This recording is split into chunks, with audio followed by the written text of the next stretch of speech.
कामचोर बहू। कांता बहन की दो बहुएं थी, बड़ी कल्पना और छोटी प्रिया। कल्पना का जैसा नाम वैसा ही काम। सारा दिन कल्पनाओं में रहती, ना कोई काम करती न कोई धाम। अरे कल्पना बहू, जरा अच्छी सी चटनी पीस दे, आज कुछ मजेदार खाने का मन है। पेट में जलन हो जाएगी माँ जी बुढ़ापे में, और वैसे भी मेरा काम करने का वक्त शाम का है, अब प्रिया को ही बोल दो। इतना कहकर कल्पना वहाँ से चली जाती है। कांता कल्पना के ऐसे रवैये से काफी परेशान रहती हैं। मैं बना देती हूँ माँ चटनी, ऐसा बोलकर प्रिया माँ को चटनी बनाकर प्लेट में खाने को देती है कि तभी वहाँ कल्पना आ जाती है। अरे वाह चटनी, जरा चख कर तो देखो, बड़े दिन हो गए। अरे नहीं बहू, तू तो रहने ही दे चटनी खाना, पेट में जलन हो जाएगी।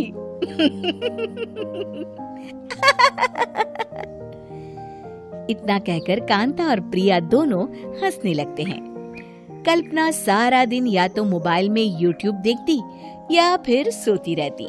उसका कमरा भी बिखरा और गंदा रहता। एक दिन कल्पना का पति अशोक उससे कहता है, अरे कल्पना, जानवर भी उस जगह को साफ कर लेता है जहाँ वो बैठता है, तुम तो इंसान हो, कैसे इतने गंदे कमरे में रह लेती हो?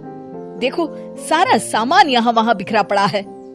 ज्यादा अपनी माँ का बोल ना बोलो। हाँ, कमरा तुम्हारा भी तो है, गंदा लग रहा है तो साफ कर लो।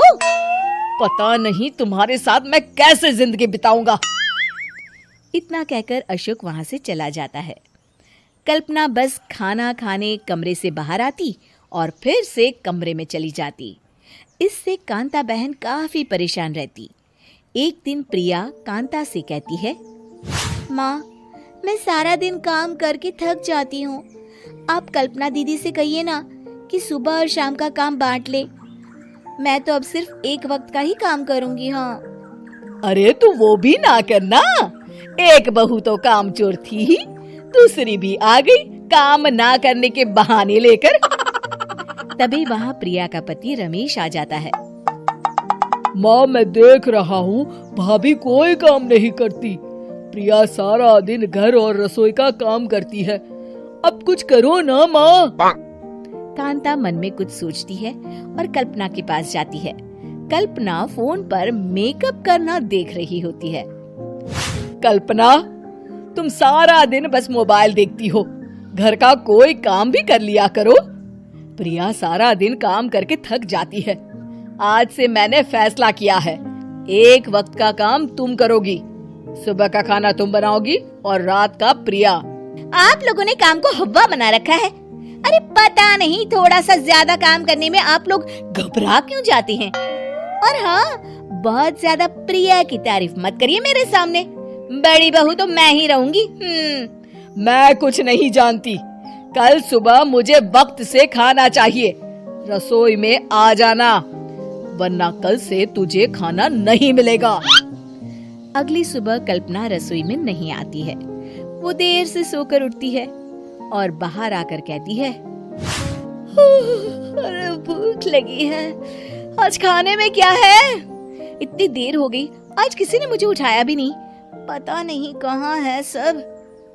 कल्पना को घर में कोई नहीं दिखता। वो रसोई की तरफ जाती है जहाँ बड़ा सा ताला लगा होता है। अरे रसोई में ताला?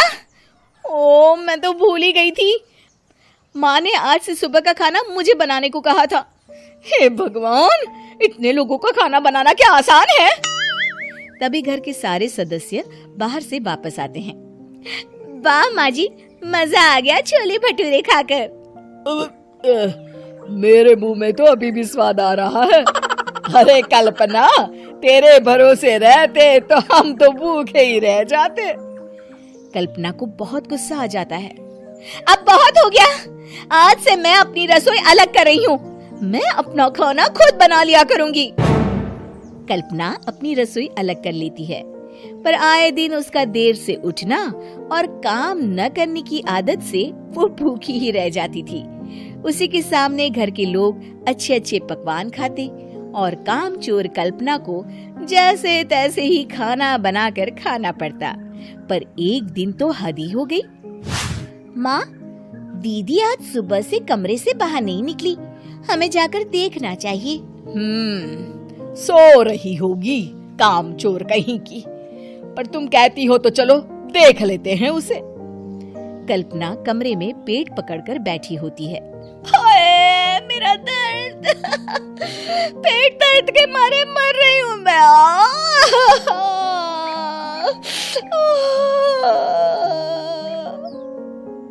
अरे दीदी, क्या हुआ? पेट में दर्द क्यों हो रहा है? डॉक्टर को दिखाया आपने?